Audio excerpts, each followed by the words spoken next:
ये कहानी बिहार के एक छोटे से गांव नंदपुर की है, जहाँ के लोग बड़े ही प्यारे और अच्छे स्वभाव के हैं। ये सारे लोग अपने अपने काम मन लगाकर करते हैं।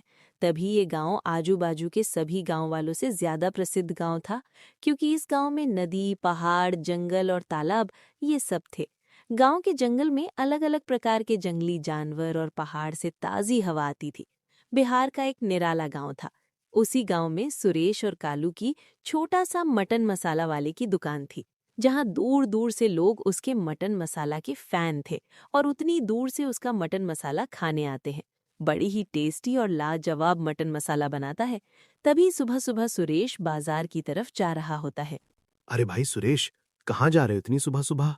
तुम्हारा तो कोई खेत नहीं है जो कि खेत में जा रहे हो फसल देखने के लिए। फिर कहाँ जा रहे हो इतना सुबह सुबह? भाई 10 बजे दुकान खोलनी है, तो मेरे मटन मसाला के लिए थोड़े सब्जी और मसाला नहीं है। वही लेने बाजार की तरफ जा रहा हूँ। और बताओ तुम्हारे खेतों का क्या हाल है? और कैसा चल रहा है तुम्हारे खेत का काम? क्या बताऊं भाई। तेज हवा और बारिश ने तो मेरा दिमाग ही खराब कर दिया है। हर हफ्ते कुछ न कुछ ऐसा हो जाता है जिससे मेरी फसल खराब हो जाती है। फिर मुझे उसको सही करने के लिए रोज खेतों में मेहनत करनी पड़ रही है। खेत का काम करना बड़ा ही मुश्किल है। तुम्हारा ही सही है, अपनी दुकान पे एक जगह मस्त खड़े खड़े मटन मसाला बेच देते हो। तुम्हारी दुकान पे तो लोग बड़ी ही दूर दूर से खाने आते हैं। तुम्हारी तो अच्छी कमाई होती है। हमारा तो रोज सुबह से शाम तक मेहनत करना पड़ता है। अरे भाई ऐसा नहीं है, मुझे भी बहुत मेहनत लगती है टेस्टी मटन मसाला बनाने में। ऐसे ही नहीं बन जाता है। और खड़े होकर उसको बेचना आसान नहीं है। और कमाई की बात कर रहे हो, मेरे मटन मसाला बेचने से सिर्फ मेरी इतनी ही कमाई होती है जितने में बस मेरा और कालू का काम चल जाए। बाकी का कुछ भी पैसा नहीं बचता है। सारा पैसा मटन मसाला अच्छा बनाने में चला जाता है। उन लोगों को पेट भर के और शांति से खाता हुआ देख के मैं बहुत खुश हो जाता हूँ। और तो मुझे भी खड़े होकर शाम तक बेचना ही पड़ता है। अच्छा, ऐसी बात है। तुम मटन मसाला बेचकर कुछ कमा नहीं पाते हो? मुझे और गांव वालों को लगता था कि तुम्हारी तो बहुत कमाई होती है और तुम सारा अपना पैसा बाहर शहर के बैंक में जमा कर देते हो। लेकिन तुम कह रहे हो कि तुम्हारी कमाई नहीं होती है। तो सुरेश भाई ऐसा क्यों नहीं करते हो? थोड़ा सा मटन मसाला में मटन कम कर दो, जिससे तुम्हारा मुनाफा थोड़ा बढ़ जाए। थोड़े पैसे तुम्हारे बचे मटन मसाला बेचकर, जिसे तुम किसी और काम में लगा सको। नहीं भाई, मैं मटन मसाला कम नहीं कर सकता हूँ। मैंने लोगों के साथ सालों का भरोसा बनाया है। फिर मेरे थोड़े कम मटन करने की वजह से लोगों का पेट भी नहीं भरेगा। फिर कितने लोग मेरे दुकान से भूखे जाएंगे, मुझे बहुत खराब लगेगा। जितने पैसे मिल रहे हैं मैं उतने में खुश हूँ। मुझे ज्यादा लालच नहीं करना है। जैसी तुम्हारी मर्जी। मैं तो तुम्हें अच्छा बता रहा था, तुम्हारे फायदे की बात ही बता रहा था। लेकिन कोई ना, मैं चलता हूँ खेतों की तरफ। और तुम अपने स्पाइसी मटन मसाला के लिए सामान ले लो, नहीं तो तुम्हें लेट हो जाएगा दुकान खोलने में और तुम्हारे ग्राहक इंतजार करेंगे और उनको भूखा जाना पड़ेगा। हाँ, ये बात सही कही तुमने। चलो चलता हूँ। तभी सुरेश बाजार की तरफ जाता है और मोहन खेतों की तरह जाता है अपने खेतों के काम के लिए। तभी सुरेश अपने स्पाइसी मटन मसाला के लिए सामान लेकर जाता है और बीच रास्ते में खड़े होकर सोचता है कि मोहन सही कह रहा था। मैंने इतने सालों से मटन मसाला बेचा, लेकिन मुझे कुछ मुनाफा ही नहीं हुआ। मेरे सारे पैसे अच्छा मटन मसाला बनाने में ही चले जाते हैं, जिससे कुछ मैं अपने लिए खरीद ही नहीं पाया। मेरे सारे दोस्त अपनी दुकान से बहुत कुछ खरीद लिए, सब अपना घर बना लिए, लेकिन मैं लोगों का भला ही देखते रह गया। अब तो मुझे मोहन की बात सही लग रही है। मुझे थोड़ा सा मटन मसाला में मटन का पीस कम करना पड़ेगा, जिससे मेरा थोड़ा सा मुनाफा हो और कुछ पैसे बचा के मैं कुछ खरीद पाऊं। अभी जाता हूँ दुकान पे और कालू को बोलता हूँ कि आज थोड़ा कम मटन का पीस डाले और थोड़ा सबको कम कम मटन मसाला में पीस दे।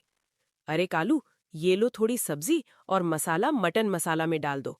आज तो ज्यादा ही लेट हो गया मटन मसाला बनाने में। आज तो दुकान भी खोलने में लेट हो जाएगा। अरे हाँ, लेकिन आज तुम मटन मसाला के अंदर कम मटन रखना। हाँ भाई सुरेश, आज तो ज्यादा ही लेट हो गया है मटन मसाला बनाने में। जल्दी जल्दी हाथ चलाता हूँ। लेकिन भाई सुरेश, आज क्यों कम मटन मसाला रखना है? इससे तो हमारे रोज मटन मसाला खाने वाले लोगों का पेट नहीं भरेगा और भूखे ही जाएंगे। तुम अपना काम करो, जितना बोल रहा हूं बस उतना काम करो। हमेशा लोगों का ही भला देखा है। उनका भला देखते देखते हमारा घर ही कच्चा रह गया है। सब पक्के पक्के घर बना लिए। आज से 2 पीस मटन कम देना और मसाला में पानी और बढ़ा दो और थोड़ा ग्रेवी बनाओ जिससे मसाला ज्यादा पतला ना लगे, लोगों को वैसा ही लगे, और मसाला थोड़ा और बढ़ा दो। सही कहा तुमने भाई, मैं भी यही तुम्हें बोलने वाला था कि हमें मटन का पीस कम करना पड़ेगा, क्योंकि आजकल इतनी महंगाई हो गई है, सारे पैसे मटन मसाला बनाने में ही चल रहे हैं, और तो सब्जी और मसाला भी बहुत महंगे हो गए हैं, जिससे हमारे पास कुछ नहीं बच रहा है। बहुत कर लिया लोगों का फायदा, अब हमें अपने बारे में भी सोचना पड़ेगा। हाँ भाई कालू, हमें थोड़ा मटन मसाला में पीस कम करके अपने बारे में भी कुछ सोचना पड़ेगा। ठीक है, जैसा मैंने तुम्हें कहा है वैसा करो। तब तक मैं बाहर ढाबा की साफ सफाई कर देता हूँ, ग्राहक लोग का आने का समय हो गया है। तभी धीरे धीरे दोपहर होती है। सुरेश साफ सफाई करने के लिए ढाबे पे आ जाता है और कालू मटन मसाला में थोड़ी कम मटन डाल के बनाता है। फिर 12 बजते हैं। सारे लोग दुकान के बाहर सुरेश और कालू की मटन मसाला खाते हैं। तभी उसी वक्त गांव के मुखिया बोलते हैं, सुरेश, आज तुम बीमार हो क्या? क्योंकि तुम्हारे मटन मसाला में वो स्वाद नहीं आ रहा है। और आज तुम्हारे मटन मसाला में मटन के भी कम पीस हैं। इससे तो मेरा पेट नहीं भरेगा। मैं तो तुम्हारे भरोसे से घर से निकलता था कि सस्ते में तुम्हारे यहाँ खा लूंगा, इसलिए घर पे आज कुछ मैं खाया ही नहीं।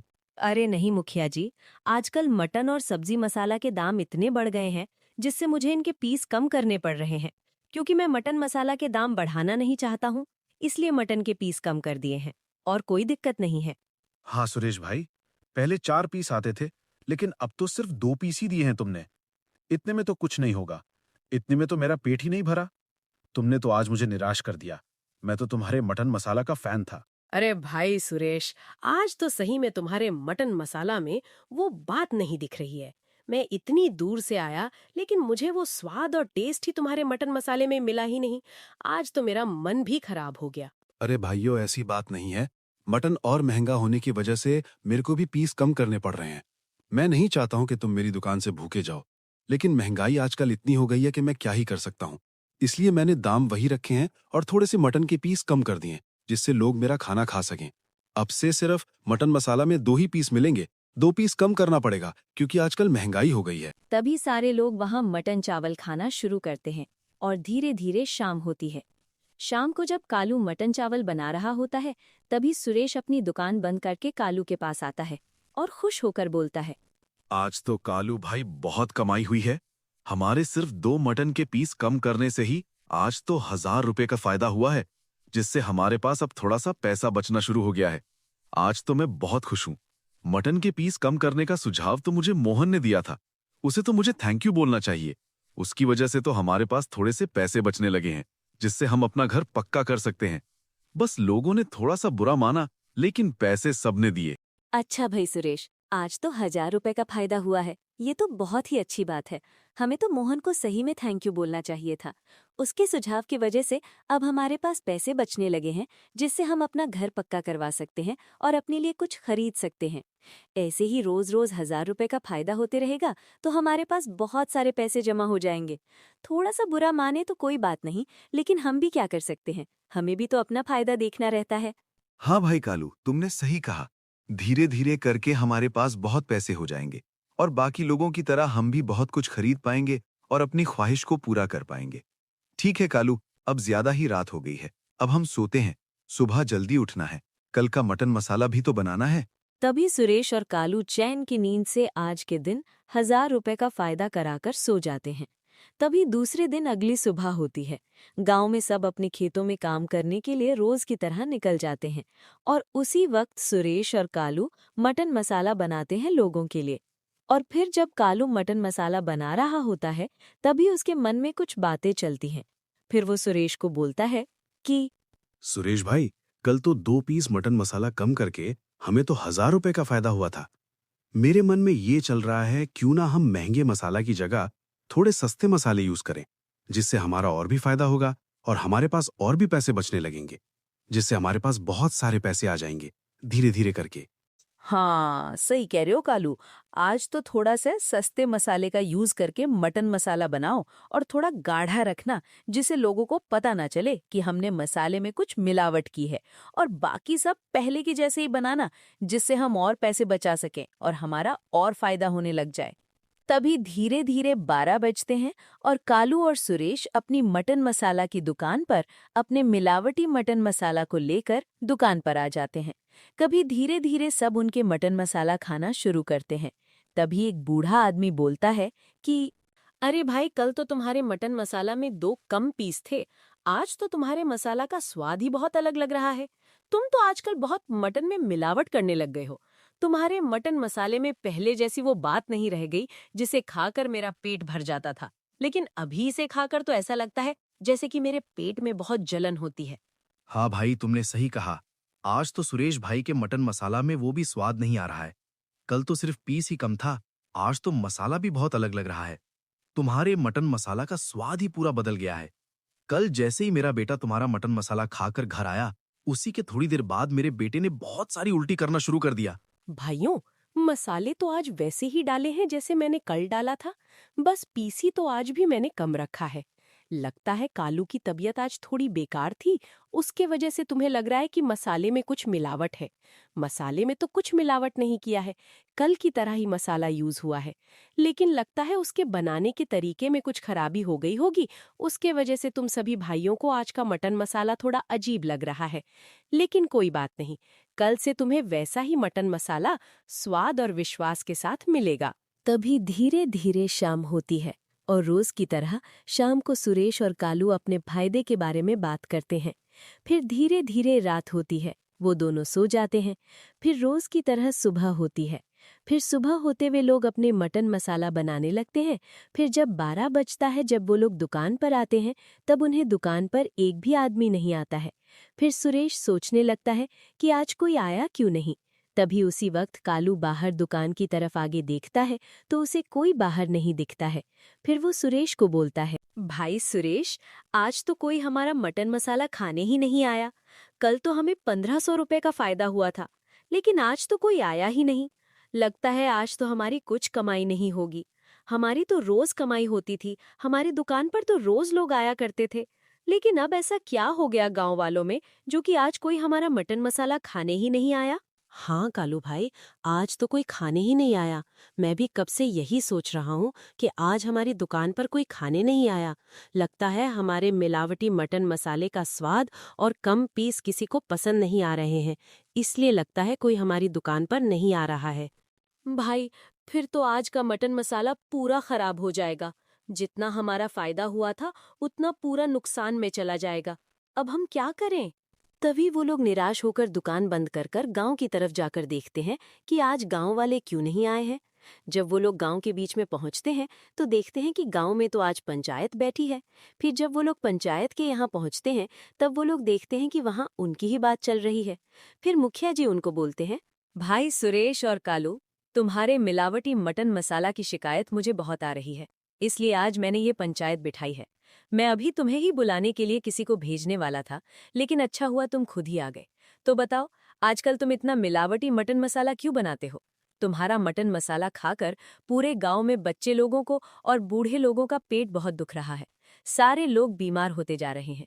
अगर तुम्हें मिलावट ही करना है तो हमारे गांव में से अपनी मटन मसाला की दुकान बंद करके यहाँ से चले जाओ, नहीं तो हमें पुलिस को बुलाना पड़ेगा और तुम्हारी कंप्लेंट करनी पड़ेगी। नहीं मुखिया जी, अब से हम मटन मसाला में कोई भी मिलावट नहीं करेंगे।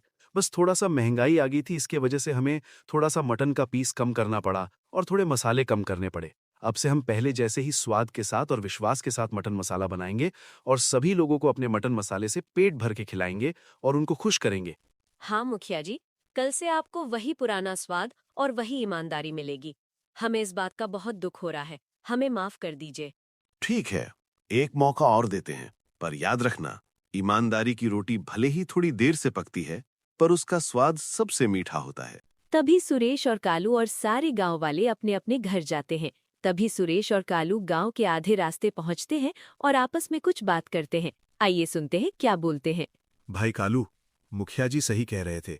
हमने इतने सालों से नाम बनाया, सबको अपना मस्त मटन मसाला खिलाया, लेकिन 2 पैसे के लालच में आकर हमने सब खराब कर दिया, अपनी सालों की मेहनत खराब कर दी। अब से हम पहले की तरह जैसे मटन मसाला बनाते थे बिना मिलावट के, वैसा ही मटन मसाला अब से बनाएंगे और गांव वालों का दिल फिर से जीतेंगे। हाँ भाई सुरेश, तुमने सही कहा। मैंने इतने सालों से नाम बनाया लेकिन सब मिट्टी में मिल गया। अब हम और भी टेस्टी मटन मसाला बनाएंगे जिसे खाकर गांव वाले खुश हो जाएंगे और एक्स्ट्रा मटन का पीस देंगे कि सब पेट भर के खा सके और फिर से हमारी ईमानदारी गांव वालों में दिखने लगे और हमारा नाम बन जाए। हाँ, सही बोल रहे हो कालू भाई।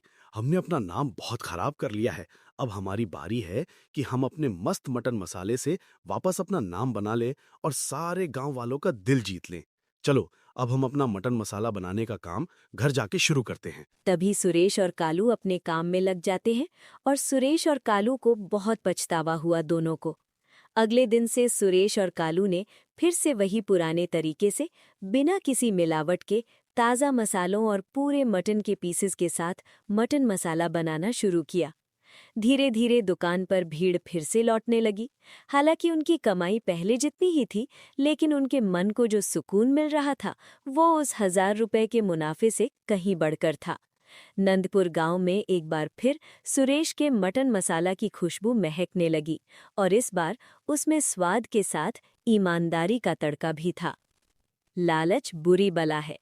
थोड़े से मुनाफे के लिए कभी अपना ईमान और दूसरों का भरोसा नहीं तोड़ना चाहिए। आज के लिए इतना ही। मिलते हैं नई कहानी में।